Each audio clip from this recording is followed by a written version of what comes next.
Bonsoir, bon dimanche. Le rendez-vous hebdomadaire pour l'analyse et les commentaires de l'actualité de la semaine, tel que vécu par la rédaction de STV, surtout à l'aune et l'expertise de l'invité de ce dimanche. Ce dimanche, l'invité est un homme politique, conseiller au grand conseiller à la mairie de la ville de Douala, président du parti Peuple Uni pour la rénovation sociale, non moins promoteur de médias depuis quelques mois déjà.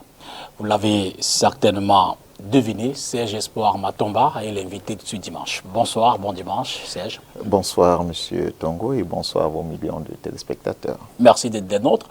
J'ai envie de dire que ça fait vraiment un moment qu'on ne vous voit pas beaucoup en sortie publique. Vous êtes peut-être en retrait. Qu'est-ce qui peut expliquer ce mutisme, j'ai failli dire visuel, ce mutisme comme ce fut le cas à un moment. Je rappelle que vous étiez d'ailleurs candidat à l'élection présidentielle de 2018. Ben, il faut déjà dire que le mutisme, il n'est pas volontaire. Vous savez, vous m'avez invité sur votre plateau aujourd'hui, après autant d'années, et j'ai répondu présent. Ça veut dire que d'une part, il y a une volonté, n'est-ce pas, manifeste, de certains médias de choisir à ceux qu'il faut donner la parole. Toutefois, vous savez que nous travaillons conformément à une stratégie bien définie au sein de notre parti, parce que les apparitions aussi spontanées ou sporadiques ne sont pas, si vous voulez, le fond de ce que nous essayons de rechercher. C'est-à-dire que nous avons un devoir pédagogique aussi, d'amener les uns et les autres à comprendre le message que nous véhiculons, à suivre notre idéologie, mais surtout à éduquer, n'est-ce pas, la plupart des populations. Donc voilà, si vous voulez, ce blackout que vous avez organisé en tant que média ne nous fait pas autant mal, mais nous permet, n'est-ce pas, de travailler véritablement en back-office. Et une chose est certaine, lorsque vous déciderez de nous donner la parole, comme c'est le cas aujourd'hui, nous serons présents. Ben vous n'allez pas du dos de la cuillère avec des actes à couteau direct. Aucun média, en ce qui nous concerne, ne vous met en blackout. Je veux dire, et puis si c'était le cas, qu'est-ce qui le justifierait? Ben, je veux bien aussi comprendre ce qui justifierait cela. Si je vous pose la question à vous, Monsieur Dipita, qu'est-ce qui vous a empêché depuis 2 ou 3 ans de nous inviter sur votre plateau? Qu'est-ce qui vous oblige à vous inviter ce soir? Je ne sais pas. Peut-être. Je ne sais pas. Peut-être votre légère influence. Certainement. Peut-être votre légère influence dans l'espace politique. C'est une excuse, je vais dire, que vous allez utiliser pour dire légère. Non. Vous savez, vous décidez en tant que média d'inviter qui vous voulez. C'est votre devoir. Nous ne vous forçons pas la main et nous ne nous plaignons pas. Vous savez, je suis entre autres aussi un patron de médias, comme vous le savez. Et dans mes médias, la porte est ouverte, n'est-ce pas, à toutes les formations politiques, tous les membres de la société civile. On ne fait pas de choix, on ne fait pas de casting, il n'y a pas d'interdit, sauf que nous avons une ligne qui est propre à notre maison et cette ligne doit tout simplement être respectée. Il va sans dire que ce qui est vrai pour vous l'est également pour les autres médias. Bon, espérons donc que tous les autres médias ont décidé de faire du blackout avec du PURS. Cela dit, les sujets qu'on va évoquer en termes de reportage ce soir, il y a eu cette rencontre à la mairie de Douala, là, une session ordinaire, comptant évidemment pour les questions budgétaires, on en parlera avec vous. Il y a la réunion des ministres de la CEMAC, la 58e du genre, une conférence sur l'économie bleue qui s'est déroulée ici à Douala, une audience au Minader, et puis l'AFP, le parti de Sambaka, qui parle de la mutualisation des forces de l'opposition, et bien d'autres sujets seront donc évoqués, tout comme avec vous, Serge Espoir, on va parler grandement de l'actualité nationale. Il s'agit de ces questions de la gestion de la fortune publique, de la corruption, des sujets comme des questions de l'identité, de la cohabitation en termes de communauté, la vie chère et aussi les enjeux de 2025. On va aussi commenter, si vous le voulez bien, le Ballon d'Or. Ce sera peut-être en sortie d'émission de la Fédération camerounaise de football qui a honoré ses meilleurs acteurs. Je vous suggère d'abord qu'on prenne donc ce premier reportage qui parle de la session spéciale consacrée à, bref, une session ordinaire consacrée aux questions budgétaires à la mairie de la ville de Douala. As of September 30, 2022, the execution revenue of the Douala Urban Council budget stands at 45.5 billion CFA francs. That is 65.6% of the total budget. Council members assembled together on October 26 to evaluate this year's budget while presenting orientations for 2023. The fiscal year 2022 budget is in good shape and is going to be implemented in a good way. We are on the good track, and we are confident that at the end of the year we will have good figures for the implementation of a budget.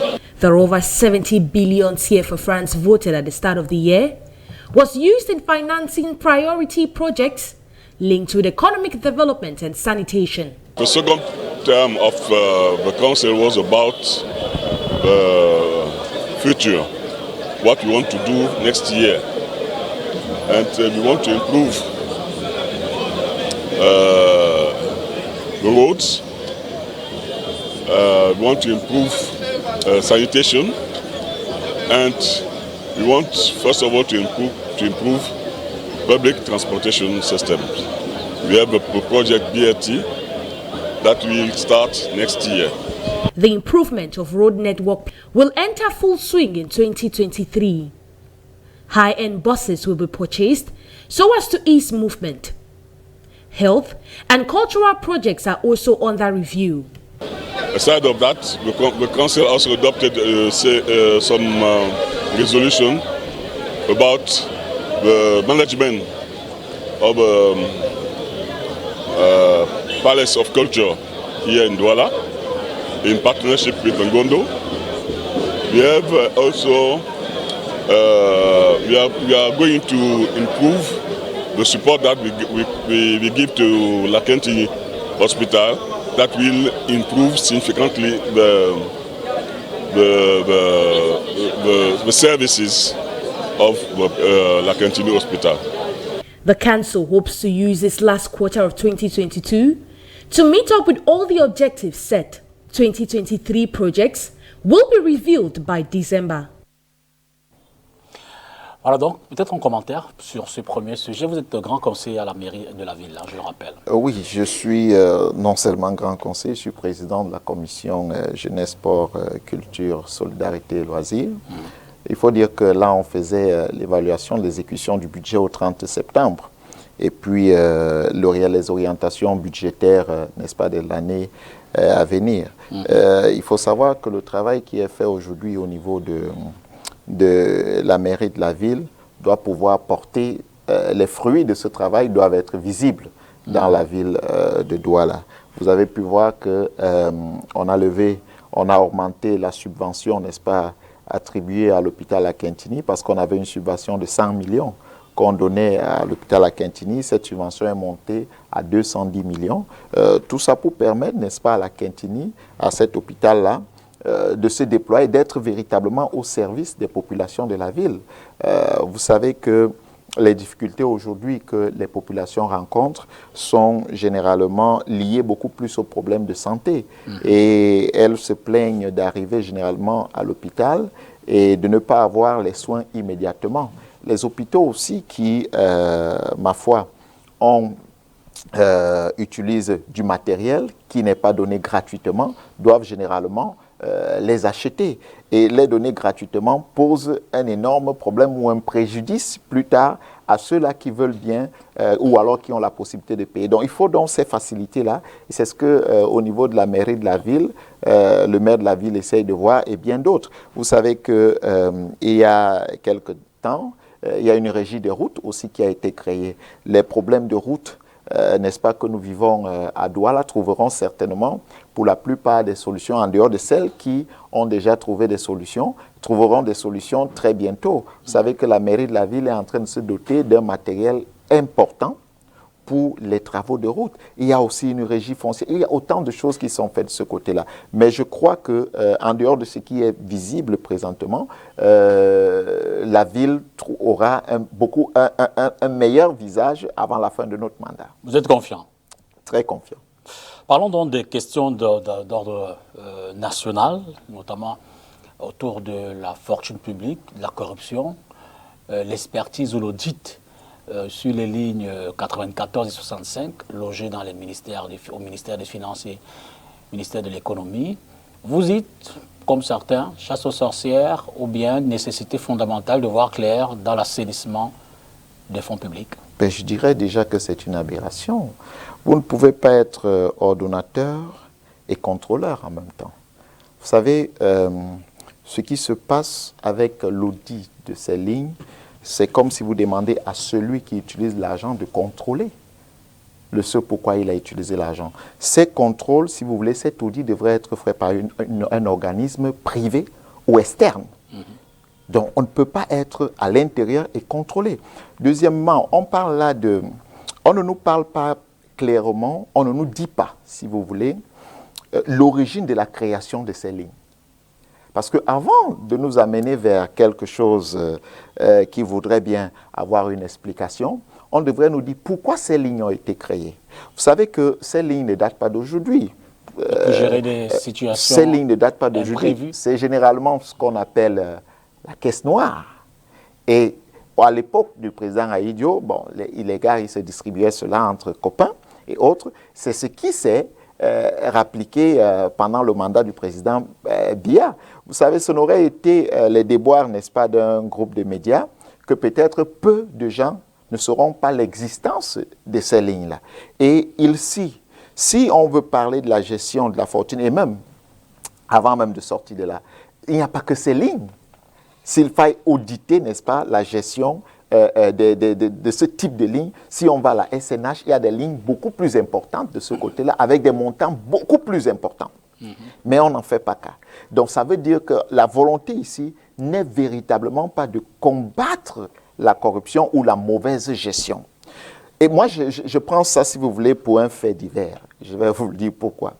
Parce qu'on a réussi à psychanalyser les Camerounais et on a compris que les Camerounais, si vous voulez, sont friands des faits divers. On monte des dossiers, je vais vous prendre un qui a fait du grand bruit, tous les médias en parlaient. Après, il y a même eu un audit qui a été commandé sur les fonds, n'est-ce pas, de la gestion comment vous avez appelé ça, de la CAN. Vous avez vu tout le bruit que cela a créé. Mais, M. Dipita Tongo, voyez-vous, le stade Paul Biya, le stade Olembe, dit Paul Biya, jusqu'à présent, il y a une entreprise, je crois, qui serait en train de travailler. Pourquoi la plupart d'entreprises qui ont commencé les travaux sont parties? Parce qu'en réalité, l'État ne remplissait pas sa part, c'est-à-dire ne parvenait pas à mettre sur pied les sommes qui lui étaient demandées. L'État était toujours en train de rechercher de l'argent. Mais lorsqu'on a fini de dire que le stade va coûter 6 000 milliards, un exemple, et puis des gens vont vous dire, on donne des petits biscuits, soit aux lanceurs d'alerte, soit à certaines personnes, on leur dit, écoutez, allez-y, il y a eu un détournement de 6 000 milliards, mais vous ne vous rendez pas compte oui, mais en même temps, il y a un problème de caisse. En même temps, l'opinion, tout le temps, demande qu'on essaye de voir clair dans la gestion de tous ces fonds-là. Mais ce que j'essaye de vous dire, monsieur Dipita, c'est que l'opinion a le droit de demander, d'essayer de voir clair. Mais on sert ces éléments à l'opinion pour distraire l'opinion. C'est ce que j'essaie de vous dire.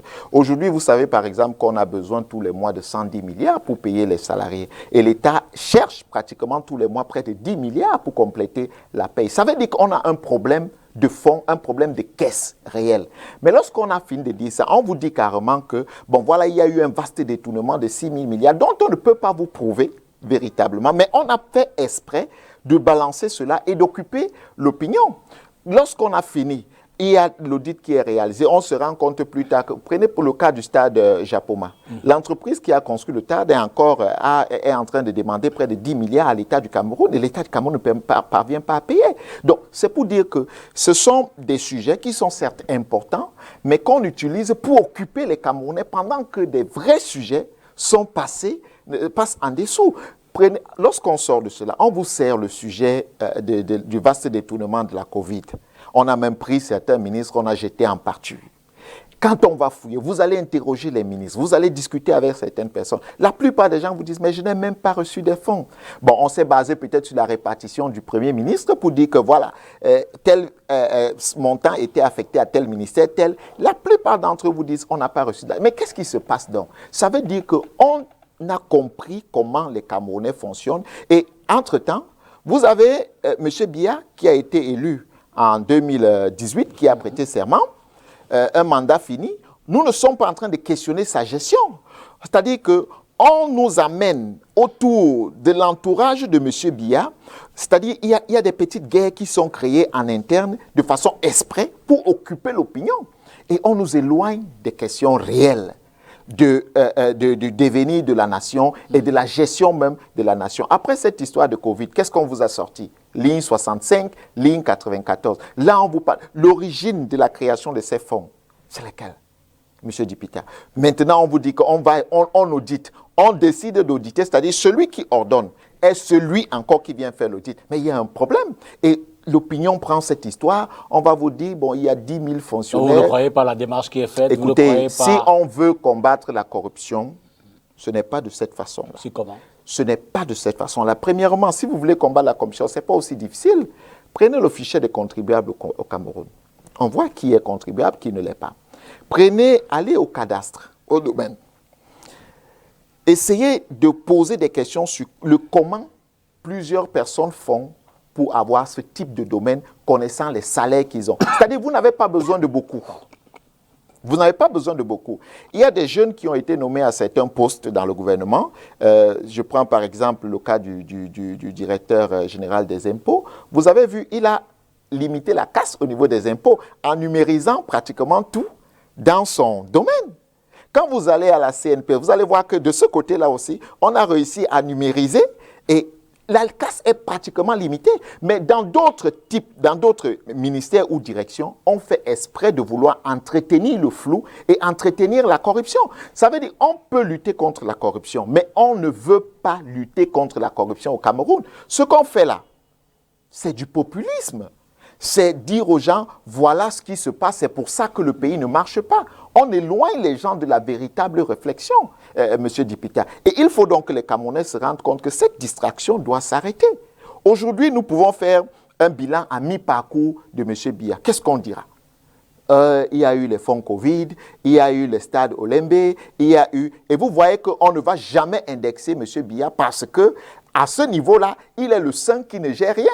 Mais il est la seule personne qui nomme tous ceux-là qui sont aujourd'hui accusés, n'est-ce pas, de détournement de biens publics. Donc, vous voyez qu'on est en train, dans la profondeur, de distraire les Camerounais parce qu'en réalité, si on voulait lutter, je vais aller plus loin. Vous avez des institutions qu'on a créées de lutte contre la corruption. Vous prenons le cas de la CONAC. La Commission nationale anticorruption. Prenons le cas de cette CONAC. La CONAC, qu'est-ce qu'elle fait? Elle constate. Vous dénoncez, la CONAC vient, elle fait tout ce qu'elle a fait, mais elle ne peut pas aller plus loin. Elle rend le rapport. Qui a la décision de décider de l'opportunité de la poursuite à partir du moment où la CONAC a détecté un cas de corruption ou un cas de corruption? Seul le président de la République. Ça veut dire que c'est une institution qui est vide. Si vous voulez véritablement combattre la corruption, donnez à cette institution-là le pouvoir d'ester en justice.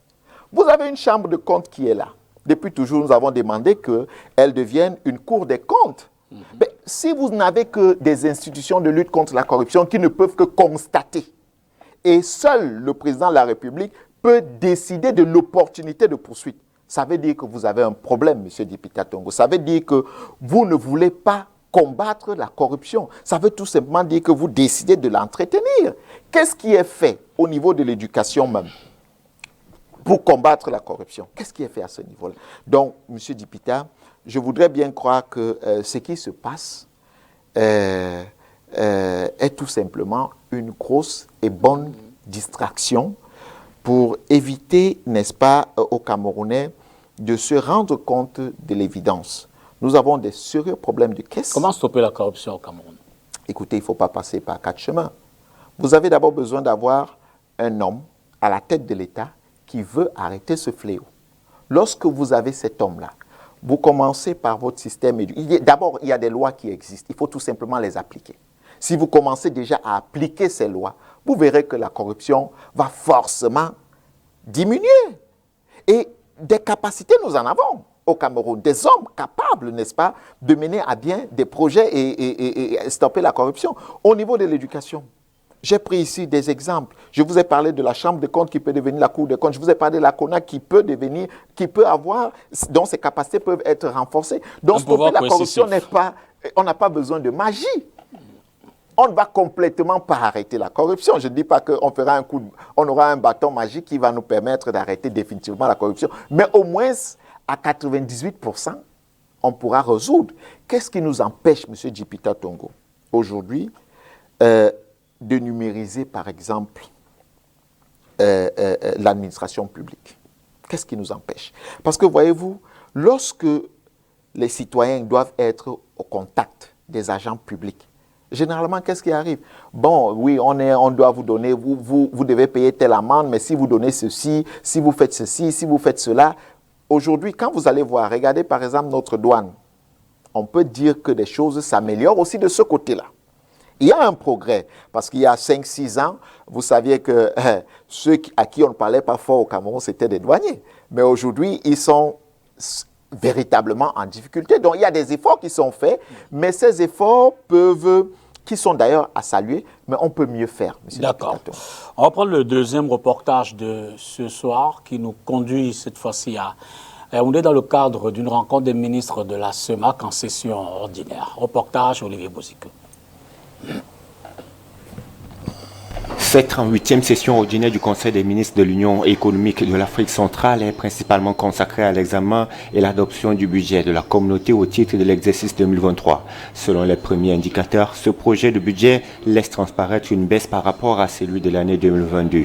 Toutefois, il est relevé une légère augmentation de la taxe communautaire d'intégration de 45 à 51 milliards de francs CFA en 2022.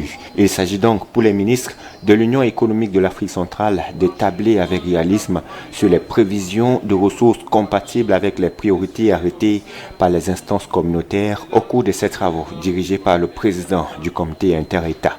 Il nous faut donc renforcer notre sécurité alimentaire par des mesures dédiées qui permettraient également de contribuer au renforcement de la stabilité extérieure par des économies de sortie des devises. Pour surmonter les crises et faire face aux défis, d'autres priorités me paraissent déterminantes à adopter à l'échelle régionale. Dans le contexte actuel de durcissement des conditions financières, nos États devraient faire front uni pour obtenir des créanciers internationaux une restructuration de la dette publique extérieure. Un autre enjeu réside dans l'indispensable renforcement de la convergence budgétaire dans le contexte actuel de consolidation des finances publiques qui promeuvent les programmes avec le FMI. Cette session se tient en outre dans un contexte marqué entre autres par les effets de la pandémie du coronavirus sur l'économie sous-régionale, les tensions géopolitiques à l'international, les crises sécuritaires, le renchérissement des carburants et denrées alimentaires, laissant ainsi planer le spectre d'une crise sociale que les gouverneurs s'emploient à contenir à travers les subventions et autres dispositions fiscales pour lutter contre la hausse de l'inflation importée. Ces travaux permettront ainsi de trouver l'équilibre budgétaire nécessaire afin de relever ces nombreux défis. Il sera par ailleurs question de créer des conditions d'une croissance durable qui préserve l'environnement face au réchauffement climatique à quelques jours de la tenue de la COP27 prévue en Égypte. C'est j'espère, Matomba, l'autre question qui, chez Faye, préoccupe, ou alors question ambiante en ce moment au Cameroun, c'est beaucoup de leaders politiques en parlent, cette histoire de cohabitation entre communautés sous fond de débat tribaliste, entre tribalité et tribalisme. Je veux dire, d'aucuns estiment d'ailleurs que les hommes politiques s'en servent bien pour essayer de s'attirer la sympathie de l'opinion des populations et qui sait peut-être se faire de nouveaux adhérents. Monsieur Djipita, c'est un sujet d'une importance capitale que nous ne saurons en parler comme si c'était un fait divers. Vous savez, le Cameroun souffre dans sa chair à cause de ce problème. Comme je l'ai souvent dit, l'histoire du Cameroun n'a pas commencé en 1914, après la division du Cameroun, en partie anglophone et partie francophone. L'histoire n'a non plus commencé en 1884 sous la colonisation allemande, encore moins en 1472 après l'arrivée des Portugais. Mais le colon ou les colons ont voulu nous faire croire que pour mieux vivre au Cameroun, il faut être divisé. Je vais vous dire ce que je reproche au gouvernement de M. Biya ou à M. Le Président de la République. C'est que quand il arrive après Ahidjo, il décide d'entretenir un legs colonial. C'est-à-dire, il faut continuer dans la démarche que les colons nous ont laissée pour mieux régner. Donc, il faut diviser pour mieux régner. Mais ce n'est pas à tort que la plupart des politiques aujourd'hui surfent sur cela. Vous voyez, dans cette division pour mieux régner, d'aucuns se retrouvent en train de parler de communautarisme comme mode de gouvernance ou de gestion de la nation. Notre vision au sein du PURS est tout autre. Nous pensons le Cameroun différemment. Nous pensons à un Cameroun uni et unique, M. Dipita. Dans notre vision, nous ne voyons pas le Camerounais de Ngok Tunja comme celui... Puisque vous avez évoqué le communautarisme, ne parle pas de la désunion du Cameroun. Permettez-moi de poursuivre. Nous ne voyons pas le Camerounais de Ngok Tunja comme étant un Camerounais anglophone, ou celui de Batouri comme étant un Camerounais francophone. Nous voyons le Camerounais de Ngok Tunja, de Batouri, comme étant tout simplement un Camerounais. Vous savez, nous avons pour ambition, au sein de notre formation politique, de combattre tout ce qui, n'est-ce pas, entretiendrait une sorte de division, soit le communautarisme et tout ce que vous voulez, appelez ça comme vous voulez. Pour nous, nous pensons qu'il faut véritablement unir les Camerounais et unir le Cameroun. Aller plus loin, adopter même une langue nationale. Ce n'est pas dire que nous allons bannir le français et l'anglais, parce que ce sont des avantages tout simplement de parler ces langues puisqu'ils sont utilisés dans plusieurs autres pays. Mais nous avons besoin, M. Dipita Tongo, au Cameroun, d'avoir une seule langue nationale qui sera parlée du nord au sud, de l'est à l'ouest, utilisée dans l'administration publique et privée. Parce que qu'est-ce qui nous amène aujourd'hui dans ce type de problème? Comme vous voyez, certains de nos frères ont décidé, n'est-ce pas, de prendre les armes contre le pays. C'est parce qu'on a décidé d'entretenir le legs colonial. Mais si M. Biya ou alors M. Ahidjo était arrivé en son temps et avait dit, nous n'allons pas entretenir cette histoire d'anglophone et francophone, nous allons définir un seul profil de Camerounais pour le Cameroun entier. Parce qu'aujourd'hui, ce qui se passe, c'est qu'on a deux profils de Camerounais. Vous avez un Camerounais, en parenthèse, qui se réclame d'être anglophone. Le plus grave dans tout ça, M. Dipita, ce n'est même pas le fait que des Camerounais, mais c'est que l'administration décide d'entretenir. Nous sommes allés au grand dialogue. Lisez l'article 3 du Code général de la décentralisation. On vous dit, notre passé historique, c'est-à-dire que le statut spécial accordé au nord-ouest et au sud-ouest, viendrait de notre passé historique. M. Dipita, notre passé historique commence en 1914, à la division du Cameroun. Non, c'est une erreur grave. Et tant qu'on essaye de dissimuler notre véritable histoire, on refuse d'apprendre à nos enfants et aux Camerounais la véritable histoire du Cameroun, et qu'on décide d'entretenir ce que les colons nous ont laissé, ça veut tout simplement dire que on décide de faire leur jeu et ça ne sera que pour leurs intérêts.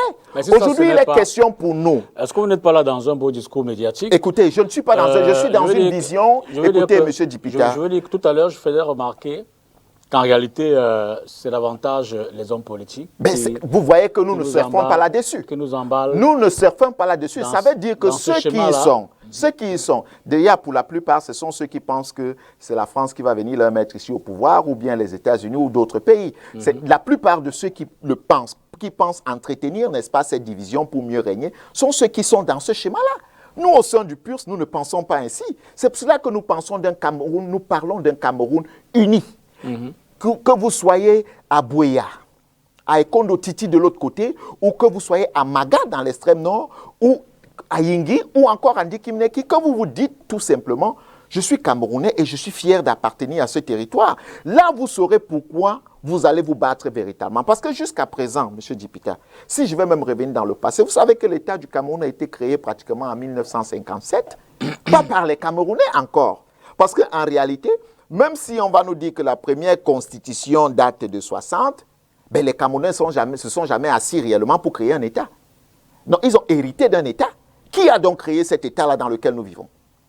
Vous comprenez que nous sommes vidés de la substance réelle. Et plus loin dans notre Constitution, on nous dit que la Constitution, les lois, nos us et coutumes ne sont pas au-dessus, n'est-ce pas, c'est-à-dire, on a refusé même d'adapter notre loi fondamentale à nos us et coutumes qui ont une maîtrise réelle de notre environnement.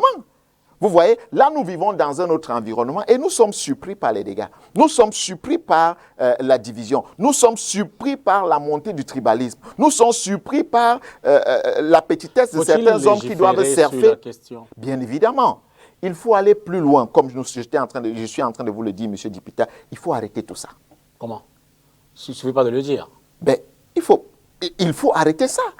Nous aspirons à accéder au pouvoir. Est-ce que le simple accès au pouvoir va permettre que tout cela s'arrête? C'est une vision politique, M. Dipita. Donc on fait comment pour arrêter tout cela? C'est une vision politique. Dès que vous arrivez là, vous implémentez votre vision politique. Ce n'est pas, on ne fait pas de la magie. Oui, c'est pour cette raison que nous, quand nous travaillons, nous sensibilisons les Camerounais sur l'importance même de la nation, sur l'importance de l'État. La mise en œuvre sur l'importance notamment sur cette question de la citoyenneté. Et lorsque on a fini de dire cela, M. Dipita, nous faisons tout pour que notre vision soit acceptée des Camerounais. Lorsque nous sommes au pouvoir, on ne fait pas de magie, on implémente tout simplement notre vision. Donc ne me posez pas la question comment on fait. Non, nous allons accéder d'ailleurs, pas pour... libre à vous de répondre ou pas, mais ne m'empêchez pas de poser les questions. Non, je veux dire, très bientôt nous accéderons au pouvoir. Et vous verrez que nous allons implémenter cela. Nous n'aurons plus, bien évidemment, M. Dipita, notre parti accédera au pouvoir très bientôt. En 2025 ? Les élections seront organisées, nous participerons et nous accéderons au pouvoir. Donc vous annoncez de ce soir votre candidature? Je ne suis pas en train d'annoncer ma candidature, mais je vous dis que ma formation politique participera à l'élection présidentielle. Je vous dis que si je bénéficie de la confiance, si je bénéficie de la confiance de ma formation politique, j'irai à cette élection et nous allons remporter parce que nous avons intérêt aujourd'hui à sauver le Cameroun. Écoutez, les enjeux sont beaucoup plus énormes que nous ne pouvons continuer, n'est-ce pas, dans ce jeu de dupes qui est entretenu. Parce que c'est un véritable jeu de dupes. Il faut aujourd'hui que le Cameroun et les Camerounais aient une position fixe. Selon vous, quelle loi, puisque vous dites que vous légiférez sur la question, quelle loi, comment la formuler, qu'est-ce qui peut être dit pour stopper ce phénomène dans la loi? Monsieur Dipita, ce que je vais vous dire, c'est que nous n'allons pas venir embellir les lois qui existent, même si nous sommes tenus de les respecter maintenant. Retenez ceci, la Constitution actuelle sera réécrite. Dès que nous accédons au pouvoir, nous allons réécrire la Constitution. Nous allons prendre dans tous les domaines de définition de la nation des personnes capables de repenser avec nous le Cameroun et de réécrire une nouvelle loi fondamentale qui guidera dans le Cameroun. Et dans cette constitution, donc, l'unité du Cameroun y figurera en un point majeur. D'accord. Retournons à la régie avec cet autre reportage qui parle d'économie bleue, en trame de fond évidemment des questions maritimes, surtout les ressources nées de cet environnement-là. Une séance de travail a eu lieu ici à Douala cette semaine. Reportage. L'économie dite bleue rapporte chaque année à l'économie mondiale une valeur ajoutée de 1 500 à 3 000 milliards de dollars. Dans le détail, il s'agit d'une économie non polluante fondée sur une utilisation des modes de consommation et de production durables, favorisant le bien-être humain et l'égalité sociale. Le Cameroun peut aspirer aux bénéfices de ces activités basées sur les océans et autres rivages ou cours d'eau, avec ses plus d'1 million de kilomètres de façades maritimes. Développer ce potentiel économique, c'est l'ambition que se fixe la première conférence maritime de la Communauté économique des États de l'Afrique centrale, en abrégé CEAC, sur la logique mer, sécurité, développement. Préparer la première conférence maritime sur l'économie bleue. Et donc, là, c'est l'atelier national. Nous allons donc, avec les chefs traditionnels des régions côtières et tous les acteurs, essayer de recueillir les informations utiles pour préparer les rencontres régionales et ensuite le sommet. Les travaux qui se déroulent à Douala ce 25 octobre 2022 aideront à la définition d'une politique maritime en prenant appui sur une économie bleue durable, la gouvernance du milieu marin aux eaux intérieures et la sécurité maritime. Prennent part aux échanges les organisations syndicales, les populations riveraines représentées par le chef, les associations, les ONG, les entreprises publiques et privées du secteur maritime. Venons-en à cette autre actualité qui évidemment n'est pas pour satisfaire ou pour plaire les Camerounais, notamment le panier de la plaire aux Camerounais, pardon, notamment au panier de la ménagère en relation avec ce fait-là entre inflation galopante et pouvoir d'achat déclinant jusqu'à la bouteille de gaz qui reste rare. Évidemment que la question n'est pas pour plaire. Saint-Jesper Matomba, vous, quand vous faites une analyse de l'environnement économique aujourd'hui, vous justifiez, comme ça semble être le cas, à travers le monde aussi, et même de façon plus sérieuse, on a suivi le ministre des Finances le dire. Ce qui nous arrive, c'est un peu la conséquence de la crise ukrainienne, un peu la conséquence de la Covid. Nous sommes condamnés à vivre sous cette masse, cette pression de l'envolée des prix. Monsieur Dipita, ce qui nous arrive, c'est la conséquence d'un manque de vision réelle pour le Cameroun. Ce n'est pas autre chose. Nous ne sommes pas obligés de subir parce que les autres subissent. Monsieur Dipita, vous avez un pays qui a pratiquement 7 millions de terres arables, d'hectares de terres arables. Vous avez un pays qui ne cultive pas sur 3 millions de terres arables. Vous avez un pays qui a identifié quand même le besoin, si je prends l'exemple du riz, 600 000 tonnes par an. Le besoin est identifié. Mais vous avez le pays qui décide quand même d'importer pour 160 milliards les tonnes de riz, 160 milliards de francs de riz. Mais ça veut dire que vous avez décidé de subir parce que vous refusez de croire en votre potentiel, vous n'avez pas une véritable vision de développement du pays. Parce que si vous avez une vision de développement du pays, M. Dipita, lorsque le besoin est identifié, qu'est-ce que vous faites? Vous investissez pour parer à toute éventualité. Vous vous projetez même. Vous devez même être capable de fournir ceux qui sont les nécessités. Mais aujourd'hui, qu'est-ce qui arrive au Cameroun avec tout le potentiel que nous avons? Là, je vous ai parlé des terres arabes, je pourrais vous parler de la pêche, je pourrais vous parler de tous les autres domaines.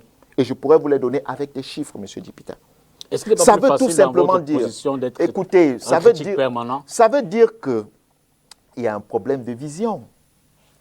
Quand il y a un problème de vision, il y a un problème de priorité. Regardez ce qui se passe, M. Dipita. Lorsque la plupart des Camerounais que vous voyez sur les réseaux sociaux veulent comparer le Cameroun à plusieurs autres pays, vous savez ce qu'ils font? Non du tout. Ils filment les bâtiments ailleurs et ils viennent dire « Ah, regardez ces bâtiments, ça c'est tel pays, ça c'est tel pays ». Vous pensez que le Cameroun est obligé de construire des bâtiments pour dire qu'il est un pays développé? Et subitement, on se développe donc comment? Subitement, notre administration, qui veut bien plaire sans réfléchir, se met à construire des bâtiments. Au lieu d'investir dans l'agriculture, au lieu d'investir dans des produits de première nécessité, qui peuvent résoudre le problème, permettre les Camerounais non seulement de donner 50% de leur capacité intellectuelle, parce que jusqu'à présent, je continue de croire que le Camerounais normal aujourd'hui ne donne pas 25% de sa capacité intellectuelle. Parce que s'il a des problèmes physiologiques, comment voulez-vous qu'il puisse produire véritablement? Il a encore des problèmes du manger, vêtir, dormir. Ce sont les problèmes que le Camerounais a aujourd'hui. Comment voulez-vous qu'il réfléchisse, qu'il pousse beaucoup plus loin? Donc, il est important de dire que le manque de vision est la cause de tout ce qui se passe. Maintenant, on peut vouloir justifier par la guerre en Ukraine, la guerre en, je ne sais pas trop, l'opération spéciale militaire en Ukraine et bien d'autres choses. Mais M. Dipita Tongo, ce n'est pas aujourd'hui qu'on a identifié le besoin du Cameroun en termes de maïs, en termes d'huile de palme, en termes de riz, en termes de poisson, en termes... Ce n'est pas aujourd'hui. Que font ces fonctionnaires qui sont assis à Yaoundé? Ils travaillent. Ils travaillent. Vous n'avez pas l'impression? Comme vous dites. Ils travaillent, mais vous vous plaignez. Ils travaillent, mais vous vous plaignez. Monsieur Dipita, il y a plusieurs façons de perdre son temps. Vous pouvez sortir tous les jours, vous allez au bureau. C'est aussi une façon de perdre son temps si vous n'êtes pas utile. Aujourd'hui, le Cameroun, avec tout le potentiel que le Cameroun a, ne devrait pas être dans cette situation. Il y a un problème aussi, non seulement de vision, mais du casting des hommes qui doivent accompagner peut-être la vision de celui qui est en poste. Mais en même temps, je ne me plains pas trop du casting pour la simple raison que M. Dipita, il est le seul qui fait son casting. Si le casting est mauvais, il le change. Vous ferez avec les mêmes hommes? Écoutez, bien sûr qu'il y a des hommes compétents dans cette administration. Je suis désolé de le dire.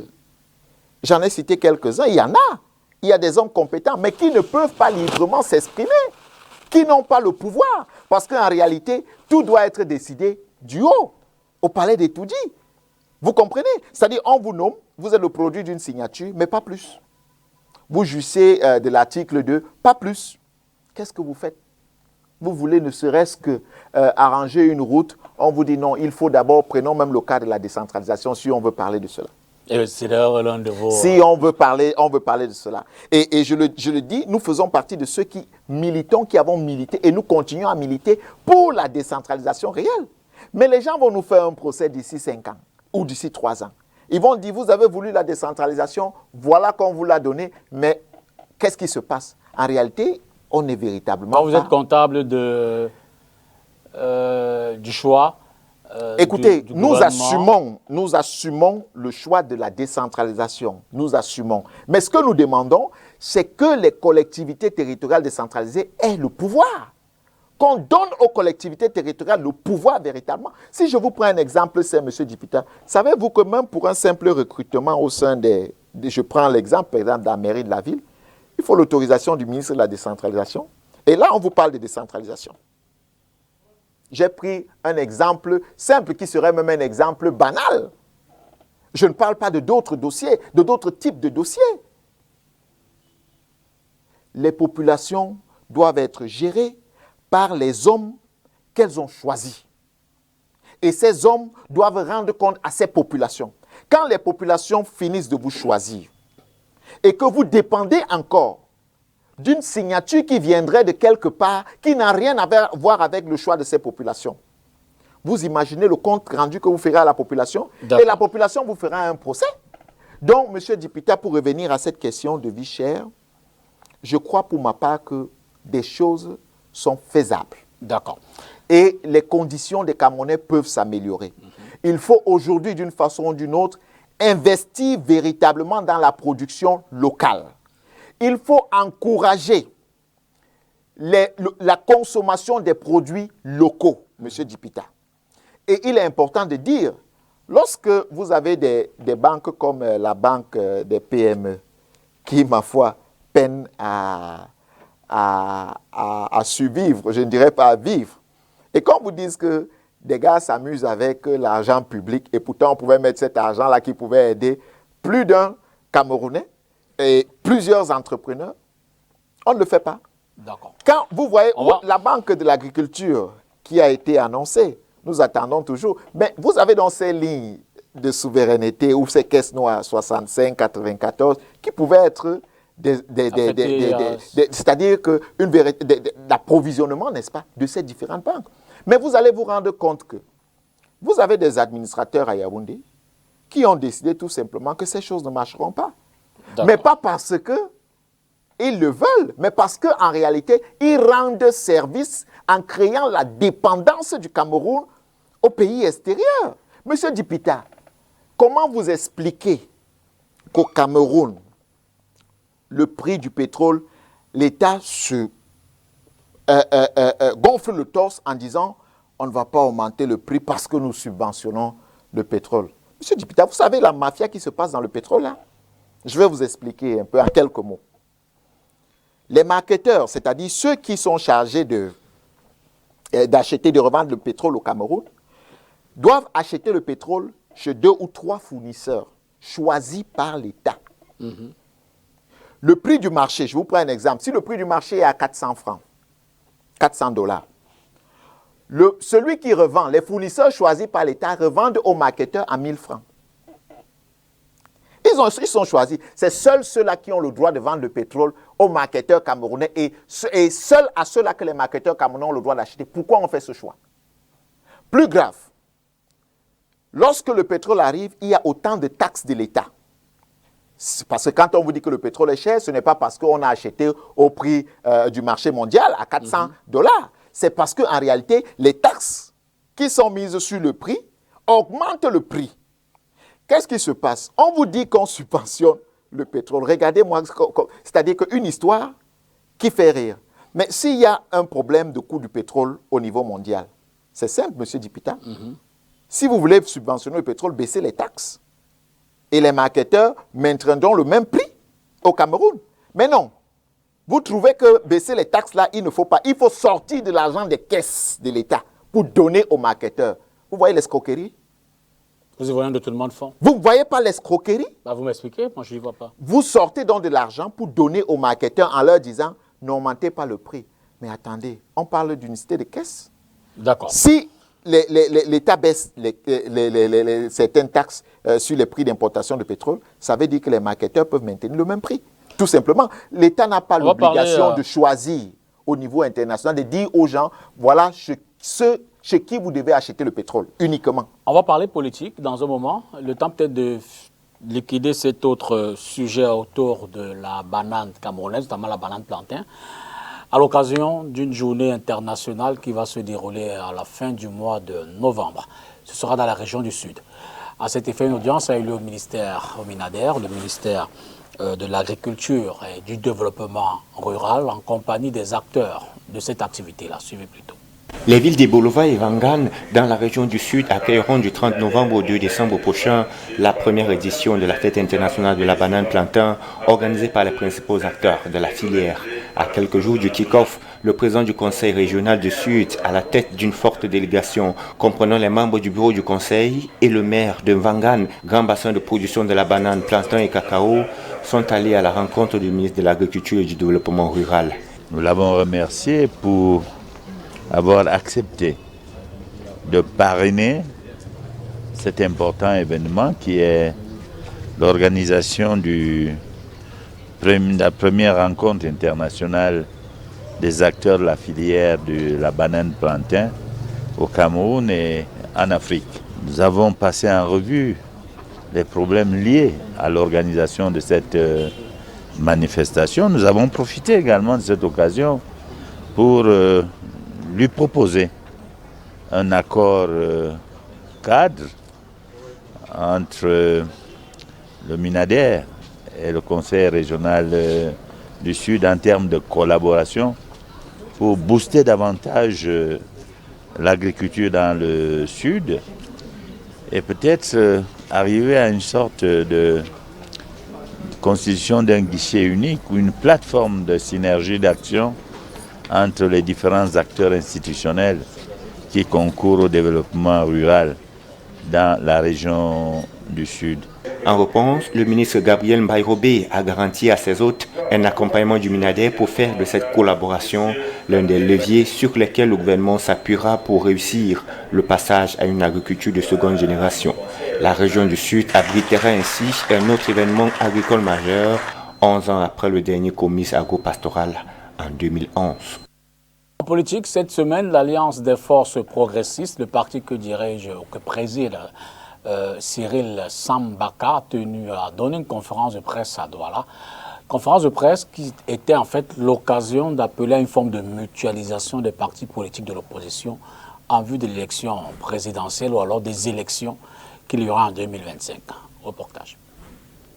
Cyril Sambaka, président national de l'Alliance des forces progressistes, appelle à la mutualisation des forces pour remettre le Cameroun debout. C'est donc un effort transpartisan, un appel à notre histoire commune. Mutualiser, c'est reconnaître qu'on n'a pas la science infuse, qu'on a sa part de responsabilité dans notre lot de souffrances. Loin de ce manichéisme qui consiste à redistribuer les bons et les mauvais points et à se mettre ensemble pour rechercher les solutions. Cet effort collectif invite et incite à l'humilité, à la tolérance et au partage, valeurs cardinales pour créer une dynamique populaire puissante, capable d'insuffler à notre maison un nouveau souffle. Pour l'homme politique, cette mutualisation des forces devra se faire dans tous les secteurs, en économie pour faire face à l'inflation galopante. Créer un modèle propre, robuste et performant. Une économie de production capable d'assurer notre autosuffisance dans les secteurs essentiels, afin de nous prémunir des affres de la spéculation et des fluctuations du marché international. En politique, pour parvenir à des élections consensuelles garantissant une véritable stabilité des institutions. Mutualisation des forces du changement, de l'opposition comme du pouvoir.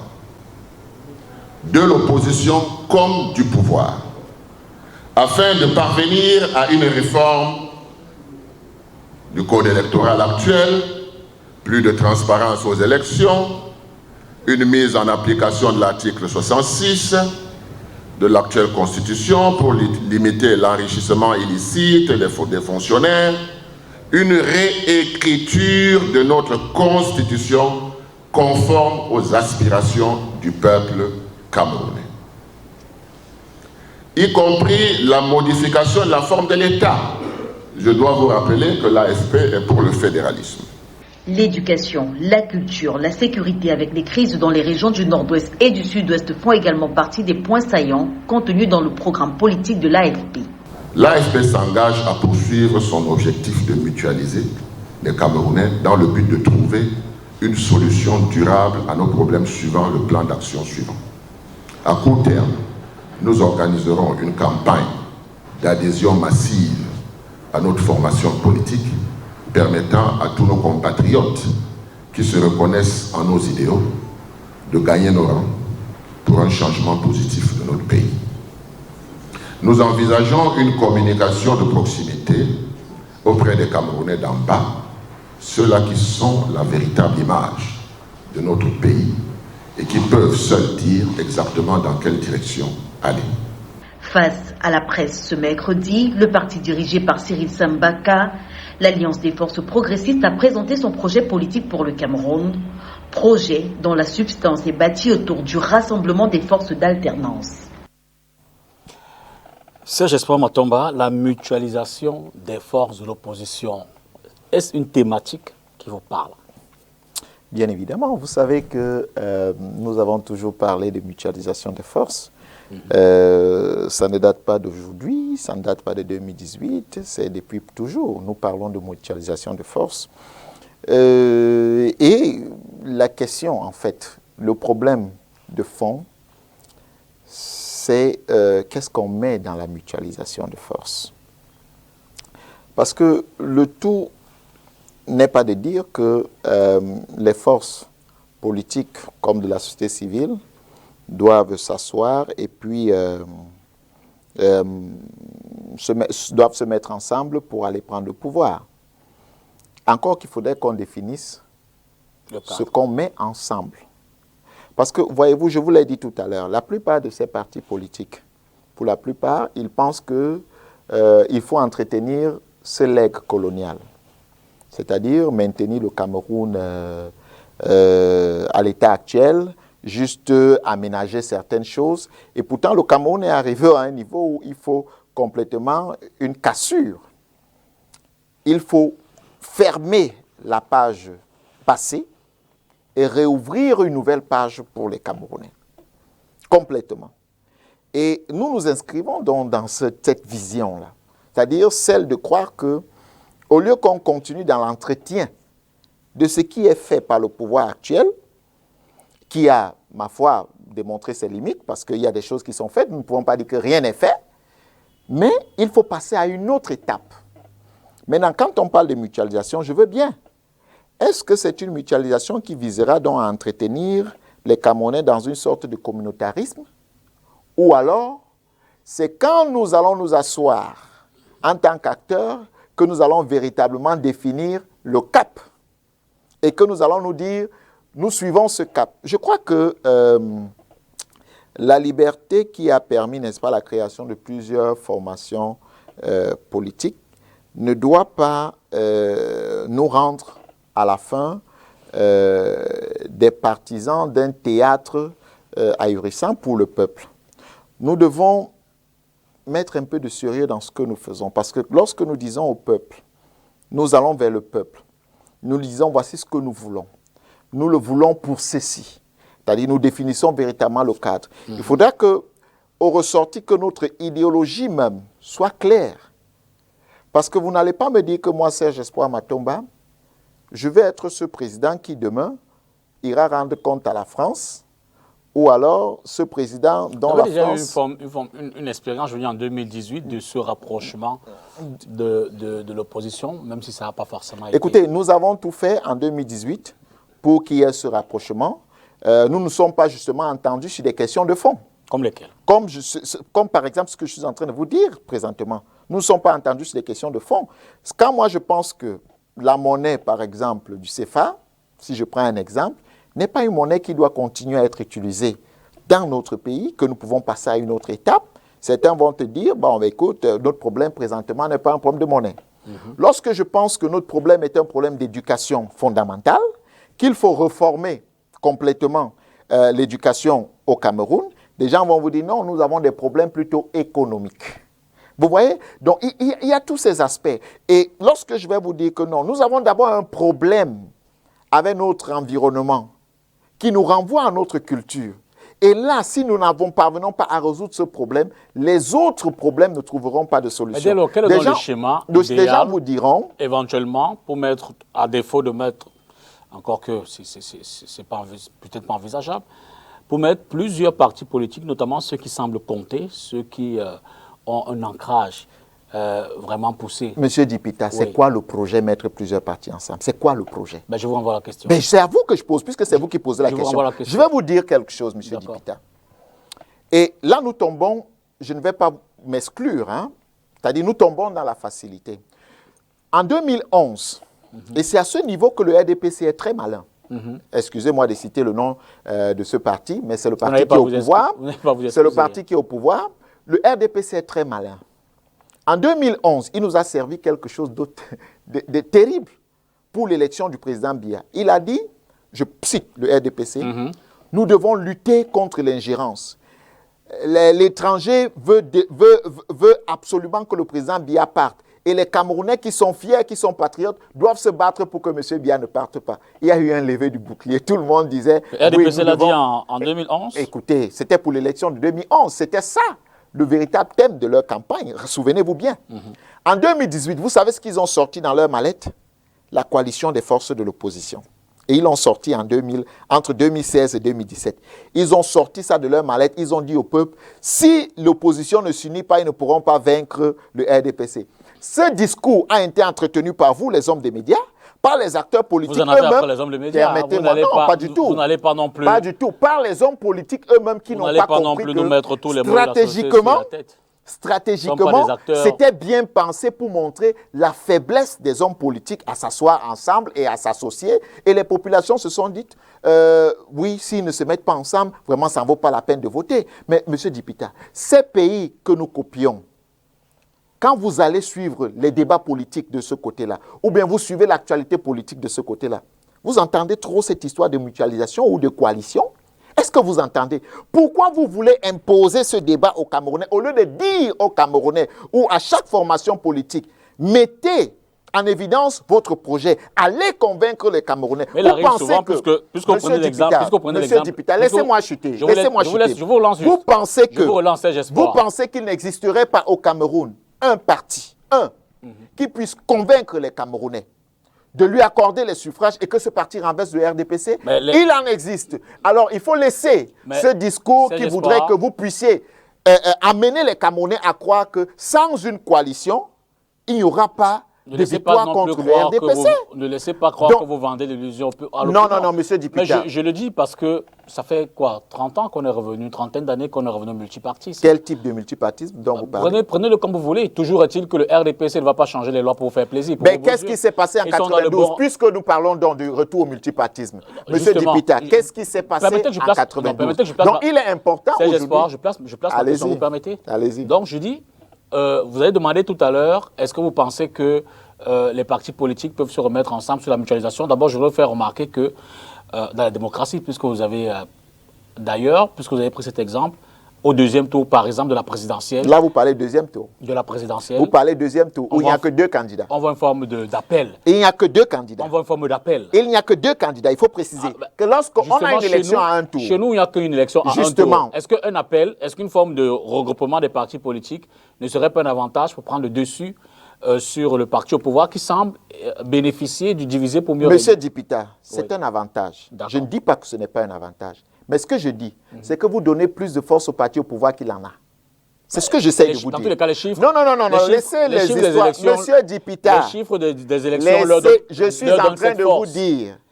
Mais vous entretenez ce discours. Parce que lorsque vous avez fini de dire aux Camerounais, écoutez, lorsque vous avez fini de dire aux Camerounais que les partis politiques de l'opposition refusent de s'asseoir ensemble, donc du coup ne jouissent pas d'une certaine crédibilité, qu'est-ce que vous faites? C'est un fait. En réalité, on ne crée pas le fait. Ici, c'est que vous découragez les Camerounais d'aller aux urnes.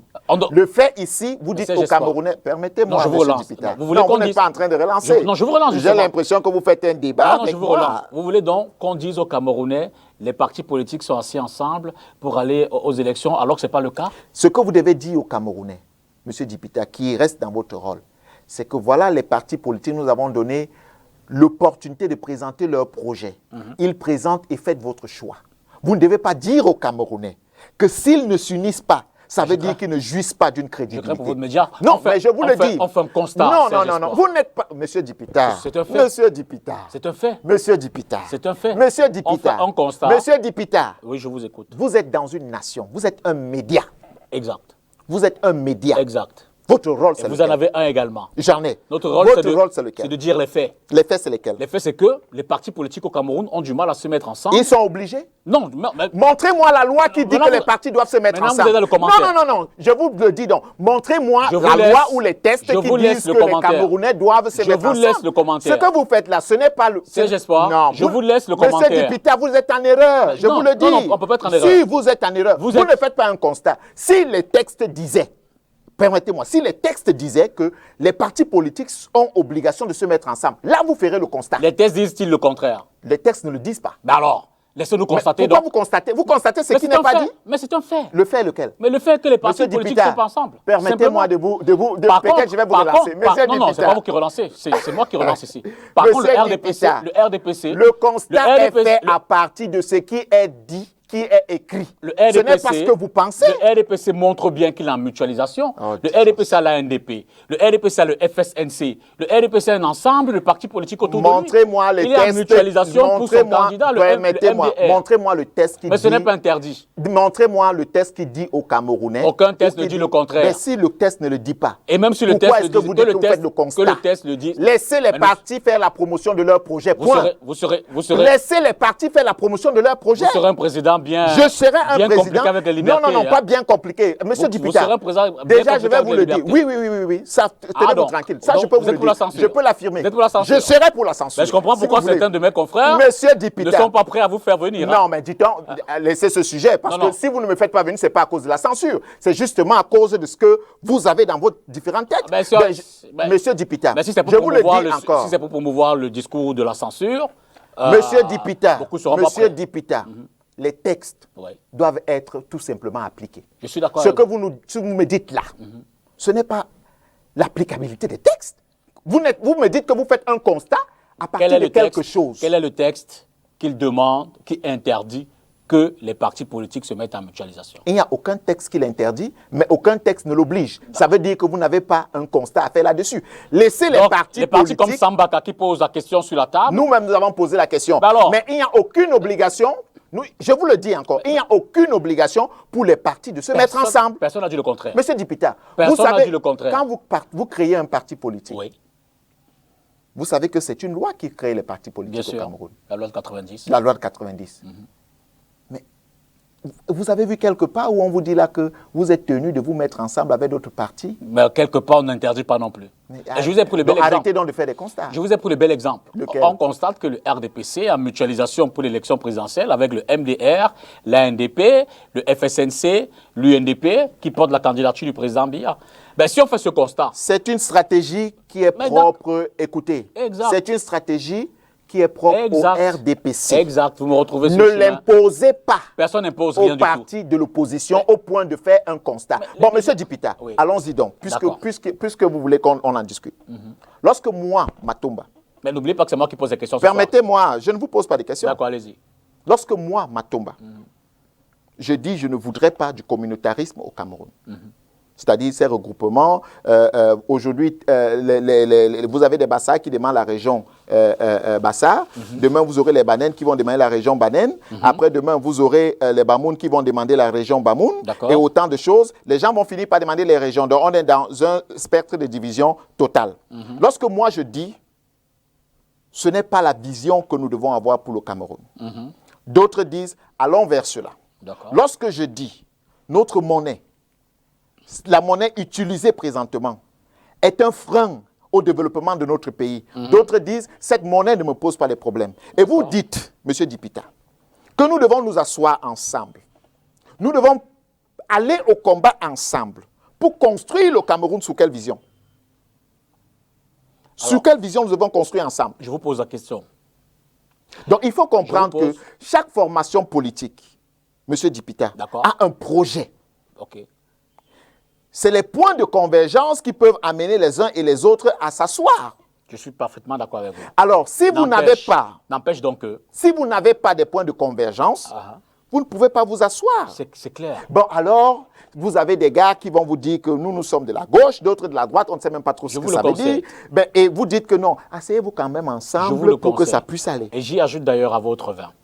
Alors, quand nous sommes d'accord que des partis qui n'ont pas forcément la même idéologie ne peuvent se mettre ensemble, et qu'il y a des partis qui, ouvertement, officiellement, ça c'est comme l'AFP, et que ces partis disent « mutualisons nos forces », et que ça ne se fait pas.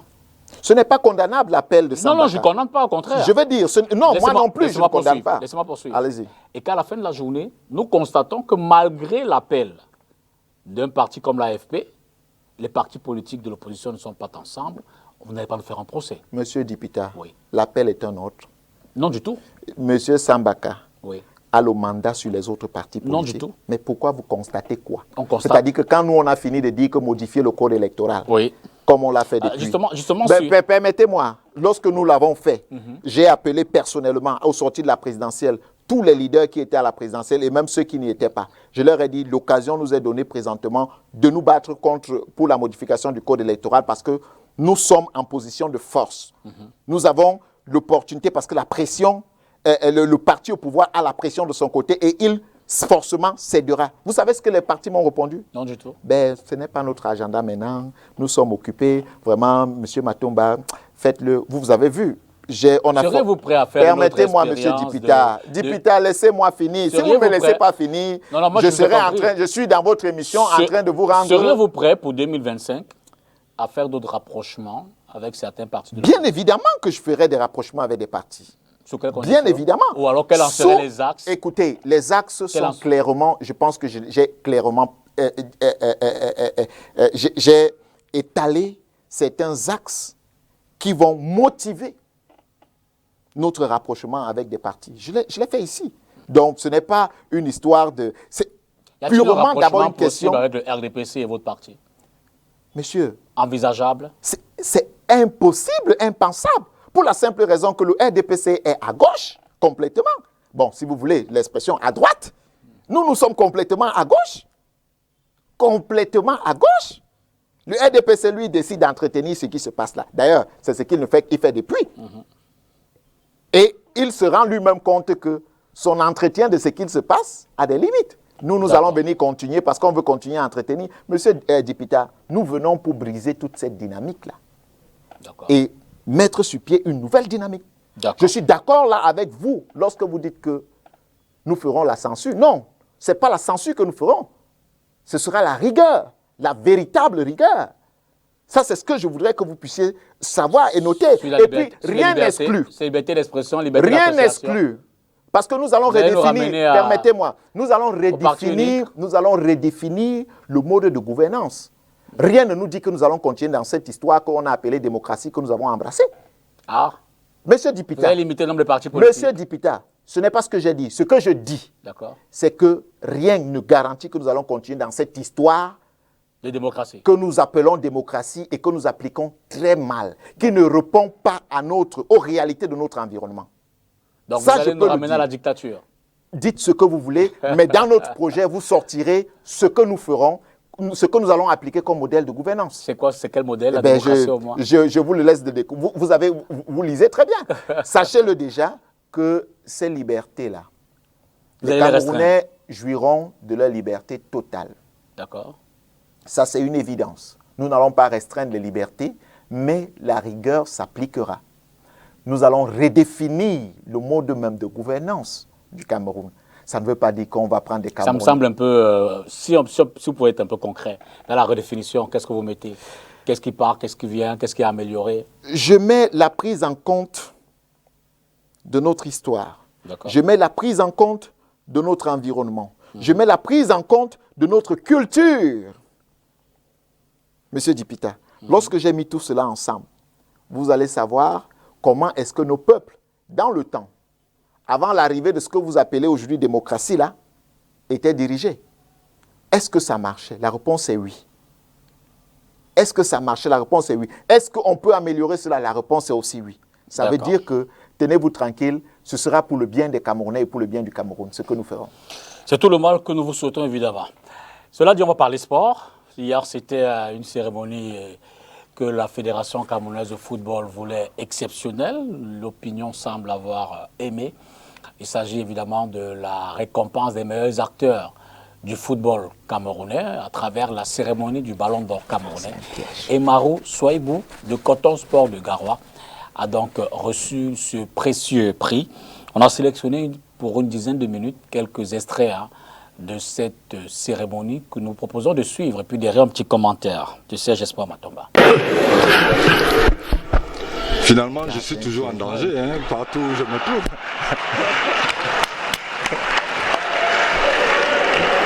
Non, mais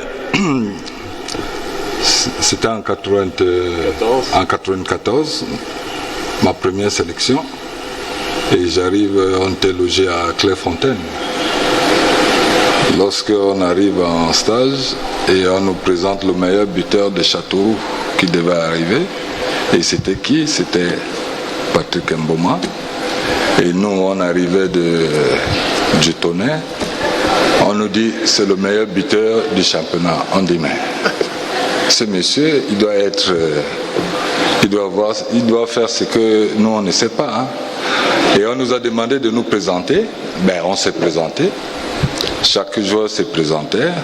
Et lorsqu'il fallait que je me présente, je me suis présenté en lui faisant croire que là où il est arrivé, il aura du lourd devant lui. Ouais. Je me suis présenté, j'ai dit je m'appelle Rigobertson, alias Testa. Donc, il a compris le nom Testa, il s'est effrayé. Et à l'entraînement, lorsque on s'est entraîné, mais il a reçu un tacle de feu et lui-même, il a compris qu'il était en danger.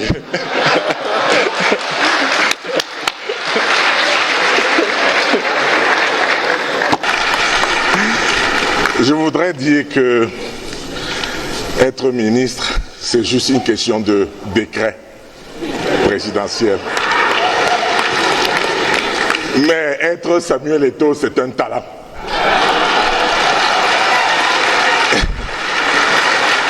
Et je suis donc très heureux d'être invité à cette prestigieuse cérémonie.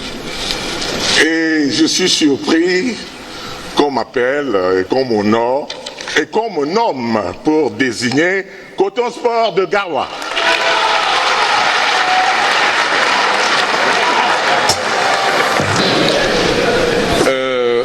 Je dirais déjà que pour être président, c'est pas facile. Je tiens ici à remercier les pouvoirs publics, la Fédération camerounaise de football, et je ne manquerai pas de remercier particulièrement la mutuelle des agents de la Sodécoton, qui est propriétaire du club Coton Sport, qui nous accompagne chaque jour. Et je tiens à remercier particulièrement les techniciens, les joueurs, parce que sans eux, je ne pourrais pas avoir ce titre. Merci.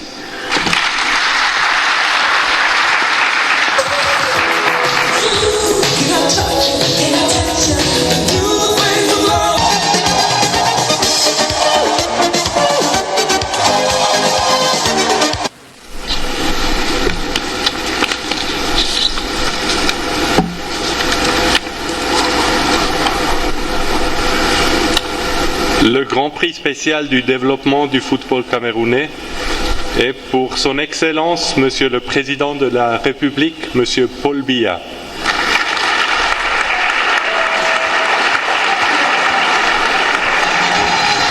C'est un privilège, honneur pour moi de recevoir ce prix ce soir au nom du chef de l'État. Vous savez tout ce qu'il a fait pour le football. Vous savez tout ce qu'il a fait pour le sport au Cameroun. Je voudrais sincèrement remercier l'organisation. Je remercie le président de la FECAFOOT. Je voudrais vous rassurer, le chef de l'État et son épouse nous regardent en direct.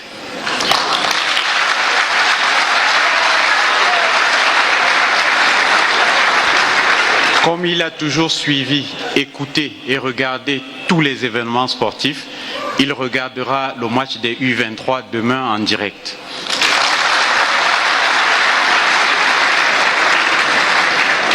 J'ose espérer que c'est juste une coïncidence d'avoir reçu ce prix de l'ambassadeur de Suisse que nous allons battre au Qatar bientôt.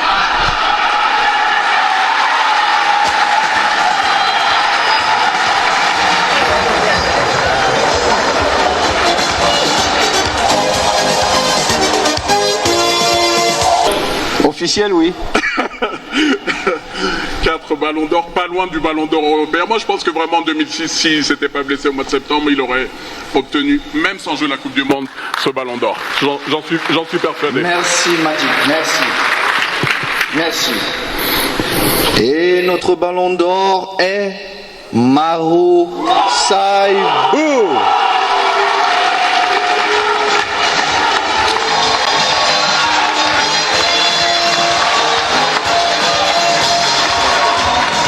Bonsoir mesdames et messieurs.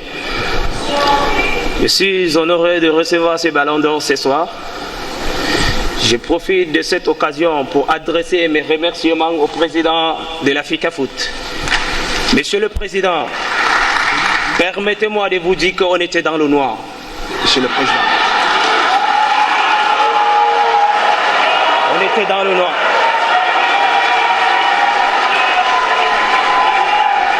Mais Monsieur le Président, grâce à vous, vous nous faites rêver, Monsieur le Président, et notre football camerounais a de la valeur, Monsieur le Président, qui est Monsieur Samuel Eto'o, merci. J'ai dit aussi merci à MTN, notre partenaire, qui nous ont aidés à arriver à un niveau vraiment très important. Et j'ai dit aussi merci au DG de la Sodécoton qui est M. Bayero. Et j'ai dit aussi merci au président des Coton Sport et Garoua qui est M. Sadou Fernand. Et j'ai dit aussi merci à mes coéquipiers qui m'ont vraiment aidé à arriver à ce niveau. Et également à ma famille pour leur soutien. Merci. De la soirée d'hier avec Souaïbou Marou, qui est donc le ballon d'or de football de la MTN et les douanes pour la saison qui vient de s'achever. Peut-être un commentaire, c'est j'espère. Oui, il faut dire que les jeunes Camerounais, footballeurs si vous voulez, hommes comme femmes confondus, ont toujours désiré rêver. Je crois que l'occasion leur est donnée de commencer peut-être, ou alors de poursuivre. Je ne dirais pas commencer parce que je ne saurais botter en touche ce qui a été fait par ceux qui sont passés à la FECAFOOT avant, de poursuivre dans ce rêve. Je crois qu'on peut saluer ce qui est fait présentement, citant la qualité du football peut, n'est-ce pas, s'élever, mais comme je veux dire, quand on dit merci, on en demande plus, parce qu'on ne saurait se limiter, n'est-ce pas, aux cérémonies. Le Cameroun est connu comme un pays de football au niveau mondial, et le Cameroun est connu pour ses prouesses en matière de football. Donc on espère que ce qui va se passer au mondial donnera raison à l'équipe actuelle, n'est-ce pas, dans sa gestion, n'est-ce pas, du football camerounais. En lisant quelque part aujourd'hui, j'ai vu un commentaire qui m'a fait rire, M. Tongo, de quelqu'un qui disait que, qui se posait la question, mais depuis, avant l'arrivée de Samuel Eto'o à la tête de la FECAFOOT, qu'est-ce que les autres fédérations faisaient? Et puis il y a une réponse très anecdotique qui était, n'est-ce pas, sur ce commentaire-là, qui disait en telle année, le Cameroun a remporté la Coupe de ceci, la Coupe olympique, comme pour dire que les autres fédérations travaillaient, gagnaient des coupes. Donc on attend aussi cette fédération-ci à la compétition. Donc je vais dire que j'espère bien, il faut déjà saluer et féliciter ce qui est fait et dire que voilà, on voit qu'à toute chose, dans toute chose, quand il y a du sang neuf, ça bouge. Alors deux questions avant de finir, on est presque à la fin de cette émission. D'abord, il y a un débat, il y a, évidemment, ça parle autour d'une question d'actualité. Êtes-vous pour ou contre un débat entre hommes politiques, leaders, en période non électorale, de l'opposition notamment? Le contexte, c'est lequel? Je vous renvoie la question. Vous me demandez si je suis pour ou contre. Moi, je ne suis pas contre un débat entre hommes politiques. Mais ma question est, le contexte, c'est lequel? En période non électorale. Le contexte, c'est lequel? Par exemple, en ce moment, dans ce contexte Dans actuel. ce contexte, M. Dipita, ce que nous gagnerons à faire, nous, les hommes politiques, c'est d'amener les uns et les autres à comprendre les projets que nous avons pour le pays. Donc, vous n'êtes pas pour, en ce moment? Non, ce n'est pas ce que j'ai dit. Je dis bien, je ne suis pas contre. OK. Mais je dis, ce qu'on gagnerait à faire, c'est d'amener les Camerounais à comprendre les projets que nous portons pour le pays. Ça peut se faire comprendre dans un débat. C'est le plus important d'abord, ce travail-là. Et puis ensuite, pourquoi pas? Est-ce que débattre est un problème? Ce ne saurait être un problème. Pour nous, en tout cas, nous n'avons aucun problème. Mais nous demandons toujours le contexte. La dernière question où j'aimerais avoir votre avis, c'est sur cette difficulté pour les Camerounais, notamment ceux qui en ont le droit, difficulté d'obtenir leur CNI, leur cadre national d'identité. Vous avez réfléchi au sein de votre parti, vous avez des propositions éventuelles? Monsieur Dipita, si vous avez souvenance, nous faisons partie du parti qui a soulevé ce problème bien avant 2018. Nous avons parlé du problème, la crise de l'identité au Cameroun, qui part de l'acte de naissance. Lorsque vous parlez, vous êtes en train de traiter un problème en amont, la CNI. Mais est-ce que vous savez que plus de 40% des Camerounais n'ont pas d'acte de naissance? C'est de là qu'il faut commencer. Bon, lorsque vous avez fini cette étape, venons donc au problème de la CNI. Monsieur Dipita, quand ce problème a commencé à se poser véritablement, nous ne faisons pas de la politique événementielle dans notre formation politique. Personnellement, je suis allé rencontrer, je suis allé à la délégation générale de la Sûreté nationale pour comprendre ce qui se passait. Je suis allé à l'identification, rencontrer les personnes, n'est-ce pas, habilitées dans la production des cartes nationales d'identité pour comprendre ce qui se passait. Pourquoi ce blocus? Pourquoi est-ce que les Camerounais se plaignent? Je vais vous dire au passage que, parce que personnellement, ne faisant pas partie, n'est-ce pas, d'un service d'identification, j'avais des demandes, des personnes qui venaient dire « Mais Monsieur le Président, nous avons tel problème. » Je me suis retrouvé une fois, Monsieur Dipita, dans des commissariats ou à Yaoundé pour essayer de voir comment les cartes d'identité pouvaient sortir. Et Dieu merci, les cartes d'identité sortaient, Dieu merci. Mais il y a un problème réel. On veut faire un procès aux policiers. Les policiers ne sont pour rien dans cette histoire, en réalité. Parce qu'en réalité, qui fournit les consommables, les matières qui produisent les cartes d'identité, ce sont des entreprises, lesquelles? Des entreprises européennes. Qui paye ces entreprises? C'est le ministère des Finances.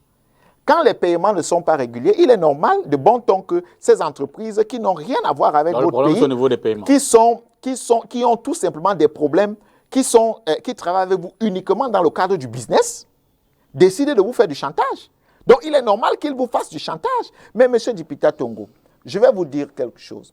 La bonne foi de ceux qui sont à la production des cartes d'identité, comme ceux qui sont dans les commissariats, les policiers qui se tuent à donner vraiment le maximum d'eux, ne saurait résoudre le problème si les prestataires ne parviennent pas à livrer à temps, si les prestataires ne sont pas payés à temps. Parce qu'en réalité, non seulement vous avez des problèmes de caisse, mais pendant qu'on cherche 110 milliards pour payer les salaires, vous pensez qu'on va accorder la priorité à une affaire de carte nationale d'identité? La réponse, c'est non. Mais alors, il faut sortir de cette histoire de gratuité de carte d'identité. Parce que quand on dit même que la carte d'identité est à 2000, je ne sais pas trop, 800 et autres, il est préférable de dire aux Camerounais que la carte d'identité sera à 10 000 et vous l'avez 48 heures plus tard. Ou de dire même que la carte d'identité sera à 15 000. Qu'on sorte de cette gratuité de la carte et que les gens obtiennent les cartes. Monsieur Dipita, je vais vous prendre un exemple simple. Aujourd'hui, la capacité de production du Centre national de production des cartes d'identité est à 10 000 cartes, la capacité à 10 000 cartes de production par jour. Ça veut dire que si vous pouvez, on peut produire 10 000 cartes par jour. Si on dit, comme le prix actuel, que les citoyens doivent payer la carte, prenons même le chiffre qui est payé présentement, parce que pour obtenir votre carte, vous dépensez plus ou moins 6 000 francs de façon légale entre les timbres par-ci et les timbres par-là, et même les photos. Si on prend ces 6 000 fois 10 000 cartes par jour, vous êtes pratiquement à 60 millions de francs qui entrent. Mais si cet argent-là peut aller directement à l'identification, si le service de production, je vais dire, si le mécanisme qui est mis en place permet à ce service-là de doter donc, puisqu'il a la ressource, s'il a un bon business plan, lui-même le service peut aller auprès d'une banque, dire j'ai besoin de 20 milliards ou 30 milliards. J'ai une capacité de production de 10 000 cartes par jour et je peux rembourser cet argent comme ça. Et on dote donc les arrondissements, si vous voulez, ou alors les régions des mini-centres de production. Qu'est-ce qu'on fait? On va plus loin. N'est-il pas sur le plan de la sécurité, Monsieur Dipita, sur le plan de la sécurisation? Permettez-moi de venir. Pour terminer, hein, il reste une minute. Quand vous parlez de plan de la sécurisation, c'est le même service qui va produire, c'est-à-dire la police. On ne décentralise pas. Sauf que le service a des départements qui sont donc représentés dans les différentes régions. Mais lorsque vous le faites, vous voyez que, et on va plus loin, le service de la production dit j'ai besoin d'un opérateur national qui va me livrer les PVC, c'est-à-dire les cartons des cartes d'identité. J'ai besoin d'un autre qui va me livrer les chips. Vous voyez? Donc, vous voyez que non seulement vous créez de l'emploi au niveau national, mais vous vous garantissez de résoudre un problème de façon définitive. Merci. Mieux encore, M. Dipita, combien le Cameroun gagnerait en le faisant? Donc, les Camerounais sont prêts, je le pense aussi, à payer 10 000, voire même 50 000 francs pour la carte nationale d'identité, mais l'obtenir en 24 heures ou en 48 heures, comme c'est le cas pour le passeport. Donc, vous voyez qu'il y a quelque temps. Vous êtes pour une augmentation? Non, je suis pour la limitation de la gratuité de la carte, à condition que les Camerounais aient la carte. Le passeport coûtait 50 000 francs. Les Camerounais faisaient 3 mois pour avoir le passeport. Il y a eu, n'est-ce pas, une sorte de réforme, si je vais appeler ça ainsi, au niveau des passeports. Qu'est-ce qui s'est passé? On est monté à 110 000, les Camerounais ont le passeport en 48 heures. Merci, vous voyez que ce problème a été résolu. On peut le faire de même pour la carte d'identité. Non seulement vous allez créer une sorte d'indépendance, mais plus grave, M. Dipita, permettez-moi, je vais chuter par là. Cette histoire où Elekam doit courir pour avoir les cartes d'électeurs, vous savez que l'argent qui est mis de ce côté-là, on peut avoir un fichier unique entre carte nationale d'identité et carte d'électeur qui est fait directement au niveau de la police. Et ça va limiter non seulement les dépenses, mais vous verrez que la police aura suffisamment de moyens pour produire les cartes et on n'aura pas ces problèmes. Parce que ces crises sociales peuvent être provoquées par les fournisseurs qui n'ont aucun intérêt à ce que le Cameroun soit debout. Merci infiniment, Serge Espoir Matomba, d'être venu dimanche pour commenter l'actualité avec nous. On vous souhaite un bon retour dans vos activités quotidiennes. Merci, Monsieur Dipita. Merci à vous à la maison d'avoir regardé cette autre édition de Face à l'actu. Demain, c'est lundi d'avance. Nous vous souhaitons un bon début de semaine. Bonsoir.